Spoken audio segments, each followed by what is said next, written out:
కవిత వెనకాల రేవంత్ రెడ్డి ఉన్నాడు అన్నది ఒక కొంతమంది చర్చను తీసుకొస్తున్నారు.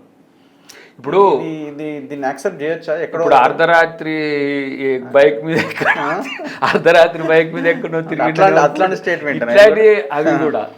కానీ నేనేమంటున్నా అంటే వ్యక్తిగత పరిచయాలు, వ్యక్తిగత ఫ్రెండ్షిప్లు ఏవైతే ఉంటాయో వాటిని రాజకీయాల కొరకు వాడుకునే ప్రయత్నం చేయకండి. ఇప్పుడు సీఎం రమేష్ గారిదైనా లేకపోతే ఇంకెవరిదైనా సరే, ఇప్పుడు అట్లా అనుకుంటే మీరు లోకేష్ గారిది కూడా ఒక మాట వచ్చింది కదా మొన్న, నాకు తమ్ముళ్ళు లాంటి వాడు ఎప్పుడైనా కలుస్తాం, నీకు ఆ స్వేచ్ఛ ఉన్నప్పుడు మిగతా వాళ్ళకి ఎందుకు ఉండదు అనుకుంటున్నావు? మీరు కలిస్తేనేమో ఫ్రెండ్షిప్, తమ్ముళ్ళు లాంటి వాడు, యువకుడు కలుస్తాను. కవితదేమో పొలిటికల్గా బీఆర్ఎస్ని ఖతం చేయడానికి కవితనే రేవంత్ రంగంలోకి దించిండు అన్న ఇప్పుడు లోకేష్ జయరాం రమేష్ మన సీఎం రమేష్తోనే చేసేది నీ పార్టీని ఖతం చేసుకుంటాను కాదా?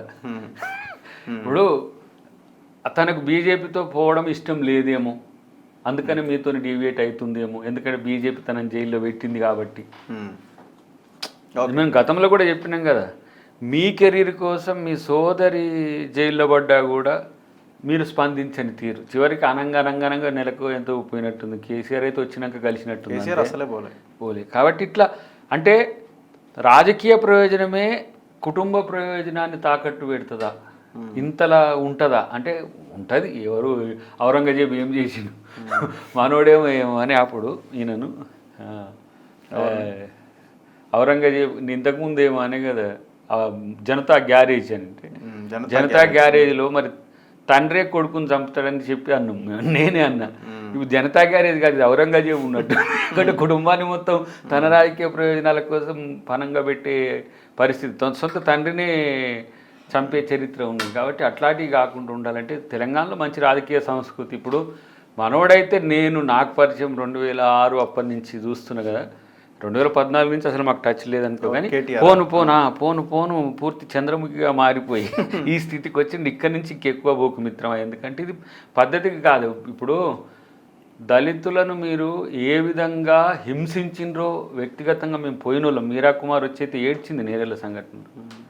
అసలు ఆమె అంతకుముందు తెలియదు ఆమెకు ఆ గరిబ ఏంటి, ఆ పిల్లల పరిస్థితి ఏంటి. నేరెళ్ళకు ఒకసారి అక్కడున్న కొంతమందిని టీఆర్ఎస్కి తీసుకున్నట్టు 2-3 మాత్రం ఉన్నారు. నేను ఈ మధ్య అనుకుంటున్నా ఎప్పుడన్నా వాళ్ళని కన్సోల్ చేయాలి, వాళ్ళని మిస్ అవుతున్నాము. నీకు పోతున్న దారిలోనే కదా నేరెళ్ళ. నేను మొన్న కరీంనగర్ వెమ్లాడ పోయేటప్పుడు క్రాసింగ్లోనే ఉంటుంది. సరే పోయేటప్పుడు ఇట్లా పోయి వెమ్లాడ రాజన్న దర్శించుకునేటప్పుడు నేరెళ్ళ టర్నింగ్ ఆడ చూసేసరికి ఒకటేసారి మీరా కుమార్ ఇదంతా గుర్తొచ్చింది. మరి నువ్వు రోజు పోతున్నావు కదా, ఏదో వారానికోసారి 10 రోజులకోసారి అన్న పోతావు కదా, మరి అప్పుడు వాళ్ళు ఎందుకు గుర్తు రావట్లే? ఇప్పుడు దళితుల మీద పెద్ద నటన చేస్తా ఉన్నావు. దళిత బంధాన్ని హుజూరాబాద్కే ఇచ్చినావు, మళ్ళీ ఇంకెక్కడ కూడా అక్కడక్కడ అడపాతడపకనే ఇచ్చి పనిచేసిండు. ఇప్పుడు దళితులకు ఇచ్చిన అభయహస్తం, అంబేద్కర్ అభయహస్తం గుర్తు చేస్తున్నారు. అన్నీ చేస్తాం, మేమేమి ఎక్కడ కూడా మేము వదిలే పరిస్థితి ఉండదు. కానీ మనం చేసిన ఏందో చూసుకొని మననం చేసుకుంటే మంచిది. అన్నిటికంటే ముఖ్యంగా తెలంగాణ సమాజంలో రెచ్చగొట్టే ధోరణి, కుట్ర ధోరణి, వైషమ్యాలు పెంచే ధోరణి మానుకోకపోతే మీ పార్టీ దేంట్లో విలీనం కాకముందే పూర్తిగా భూస్థాపితం అయ్యే స్థితి. అరెస్టులు ఉండే అవకాశం ఉందా? ఇక ఇప్పుడు కాదు, నేనేమంటున్నా అంటే ఈ మెంటల్లీ రిటార్డెడ్ పర్సనాలిటీస్ టైప్ వాళ్ళతోని ఈ అరెస్టులు చేసినా కూడా ఈ అరెస్టులు అన్నది కూడా కాదు కదా, ఇప్పుడు రికవరీ అన్నది ఇంపార్టెంట్ కదా. రికవరీ ఇప్పుడు డిజైనర్ ఎవరో ఇప్పుడు కాళేశ్వరం డిజైనర్ చెప్పట్లేరు.